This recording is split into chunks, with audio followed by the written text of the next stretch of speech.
ಅಥವಾ ಪಟ್ಟಣಗಳಲ್ಲಿ ಮನೆಗಳನ್ನು ಕಟ್ಕೊಂಡಿರ್ತಾರೆ. ಅವರ ಬದುಕು ಯಾವ ರೀತಿ ಸಾಗಿಸ್ತಾರೆ, ಕತ್ತಲೆಯಲ್ಲಿ ವಾಸ ಮಾಡ್ತಾ ಅರಿವಿರಬೇಕಾಯ್ತು ಸರ್ಕಾರಕ್ಕೆ. ನಾವು ಒತ್ತಾಯ ಮಾಡ್ತೀವಿ, ಇಲ್ಲೇನೋ ಸೇರಿ ಬಿಡಿದಿರಿ, ಬಾಯಿ ಚಟಕ್ಕೋಸ್ಕರ ಮಾತಾಡಿ ನಮ್ಮ ತೆವಲಿಗೋಸ್ಕರ ಮಾತಾಡಬಾರದು. ವಿಧಾನಸಭೆ ವಿಧಾನ ಪರಿಷತ್ತಿನಲ್ಲಿ ಪ್ರತಿಪಕ್ಷ ನಾಯಕರು, ನಮ್ಮ ರಾಜ್ಯಾಧ್ಯಕ್ಷ ಮುಖಂಡರು, ಶಾಸಕರು ಮಾತಾಡ್ತಾರೆ. ತಾವು ಅಧಿವೇಶನದ ಹೊರಗಡೆ ಹೋರಾಟ ಮಾಡ್ತಿದ್ರಿ, ನಿಮ್ಮ ಹೋರಾಟಕ್ಕೆ ನಮ್ಮ ಸಂಪೂರ್ಣ ಬೆಂಬಲ ಇದೆ. 100ಕ್ಕೂ ತಾಲೂಕು ಮಟ್ಟದಲ್ಲಿ ಹೋರಾಟ ಮಾಡ್ರಿ, ತಾಲೂಕು ಮಟ್ಟದಲ್ಲಿ ನಾವು ಬೆಂಬಲವನ್ನು ಕೊಡ್ತೀವಿ. ನಾವು ನೋಡುವಂತ ಸಂದರ್ಭದಲ್ಲಿ ಬೆಸ್ಕಾಂ ಮೊದಲು ಕೆಇಬಿ ಆಫೀಸ್ ಅಂತ ಇದ್ರು. ಆ ಕೆಇಬಿ ಆಫೀಸ್ ಮುಂದುಗಡೆ ಲಾರಿಗಳು, ಕಂಬಗಳು, ಟ್ರಾನ್ಸ್ಫರ್ ವೈರು ಲೋಡ್ಗಟ್ಟಲೆ ಬಿತ್ತಿರ್ತಿತ್ತು. ಆದ್ರೆ 2013 ಅಧಿಕಾರಕ್ಕೆ ಬಂದಂತ ಸಿದ್ದರಾಮಯ್ಯ ನೇತೃತ್ವ ಸರ್ಕಾರ ಅಂದು ಎಲ್ಲ ರೈತರು ಖರೀದಿ ಮಾಡ್ಬೇಕಂತ ಹೇಳಿ ಕಾನೂನನ್ನು ತಂದು ಇವತ್ತು ರೈತರು ಒಂದು ಪಂಪ್ ಸೆಟ್ ಕನೆಕ್ಷನ್ ತಗಬೇಕಂದ್ರೆ ಕನಿಷ್ಠ 4 ರಿಂದ 5 ಲಕ್ಷ ಖರ್ಚು ಮಾಡಬೇಕಾಗುತ್ತೆ.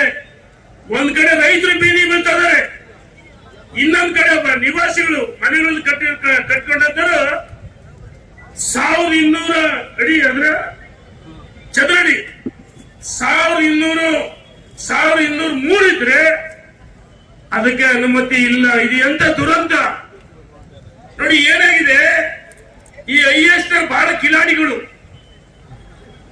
ಅವ್ರಿಗೆ ಏನೇನು ಐಷಾರಾಮಿ ಜೀವನ ಬೇಕು, ಈ ಸಚಿವ ಸಂಪುಟಕ್ಕೆ ತಂದು ಮುಖ್ಯಮಂತ್ರಿಗಳಿಗೆ ಒತ್ತಡ ಏರಿ, ಸಚಿವರು ಒತ್ತಡ ಏರಿ ಅವರಿಗೆ ಯಾವ ರೀತಿ ಅನುಕೂಲ ಬೇಕೋ ಮಾಡ್ಕೊಳ್ತಾರೆ. ಆದ್ರೆ ಈ ರಾಜ್ಯದ ಸಣ್ಣ ಪುಟ್ಟ ಗುತ್ತಿಗೆದಾರರು, ನೀವು ಯಾರು ಐಷಾರಾಮಿ ಜೀವನ ಮಾಡ್ತಕ್ಕಂಥವ್ರಲ್ಲ, ಯಾರು ಕೋಟ್ಯಾಧಿಪತಿಗಳಲ್ಲ, ಸಣ್ಣ ಪುಟ್ಟ ಜೀವನ ಮಾಡ್ತಕ್ಕಂಥ ಕುಟುಂಬ ನಿವಾಸಿಗಳು ಯಾರೋ ಸಾವಿರಾರು ಕೋಟಿ ಟೆಂಡರ್ ಕರೆದು ಅವ್ರ ಕೈ ಕೆಳಗೆ ನೀವು ಪೀಸ್ ವರ್ಕ್ ಮಾಡ್ಬೇಕಾರೆ ಅಂತ ಪರಿಸ್ಥಿತಿಯನ್ನು ಸರ್ಕಾರ ತಂದಿಟ್ಟಿದೆ. ಇದನ್ನ ವಿರೋಧ ಮಾಡಬೇಕು. ನಾನು ಬಹಳಷ್ಟು ಕಡೆ ಕೇಳಿದೀವಿ, ಭ್ರಷ್ಟಾಚಾರ ಅದ್ರ ಬಗ್ಗೆ ಹೆಚ್ಚು ಮಾತಾಡಲ್ಲ. PSCM ಅಂತ ಯಾವ ರೀತಿ ಸೃಷ್ಟಿ ಮಾಡಿ ಅಧಿಕಾರಕ್ಕೆ ಬಂದ್ರು, ಸುಳ್ಳು ಹೇಳಿ ಅಧಿಕಾರಕ್ಕೆ ಬಂದ್ರಪ್ಪ, ಆಯ್ತು. ನೀವು ಮಾಡಿದ್ದೇನು? ಜನರಿಗೆ ಮಕ್ಕಳು ಟೋಪಿ ಹಾಕಿ ಸುಳ್ಳು ಹೇಳಿ ಭರವಸೆಗಳು ಕೊಟ್ಟು ಅಧಿಕಾರಕ್ಕೆ ಬಂದ್ರಲ್ಲ. ಆದ್ರೆ ನುಡಿದಂತೆ ನಡೆಯದ ಸರ್ಕಾರ ನಿಮ್ದು, ಬ್ರಹ್ಮಾಂಡ ಭ್ರಷ್ಟ ಸರ್ಕಾರ. ಅದೇನೇ ಇರಲಿ, ರಾಜಕಾರಣ ಬೇಡ ನನಗೆ. ನಾವ್ ಹೇಳ್ತಾ ಇದೀವಿ, ಇವತ್ತು ನಿಜವಾದ ಯಾರು ನೊಂದವರಿದ್ದಾರೆ ಅವರ ಬದುಕಲ್ಲಿ ನೀವು ಬೆಂಕಿ ಇಡ್ತಕ್ಕಂಥ, ಕೊಳ್ಳಿಡ್ತಕ್ಕಂಥ ಕೆಲಸವನ್ನು ಮಾಡಿದಿರಿ.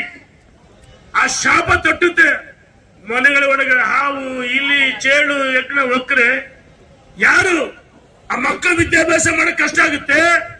ಇವತ್ತೇನು ಹೋರಾಟ ಮಾಡ್ತಿದ್ದೀರಿ, ನಿಮ್ಮ ಹೋರಾಟ ನ್ಯಾಯಸಮ್ಮತವಾಗಿದೆ. ನಾವು ರಾಜಕಾರಣಕ್ಕೋಸ್ಕರ, ಸ್ವಾರ್ಥಕ್ಕೋಸ್ಕರ, ಬಾಯಿ ತೆವಲಿಗೋಸ್ಕರ ಮಾತಾಡ್ತಾ ಇಲ್ಲ.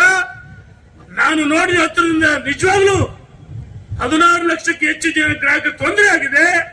ಸರ್ಕಾರ ಕ್ಯಾಬಿನೆಟ್ ಡಿಸಿಷನ್ ತಗೋಬಹುದು ಅವಕಾಶ ಇದೆ. ಅದಕ್ಕೋಸ್ಕರ ಸಚಿವ ಸಂಪುಟದೆ ಭ್ರಷ್ಟಾಚಾರ ಮಾಡಿಲ್ಲ ಅಂತ ಹೇಳಿ ನೀವು ಸಚಿವ ಸಂಪುಟದಲ್ಲಿ ಅನುಮೋದನೆ ತಗೊಂತೀರಿ.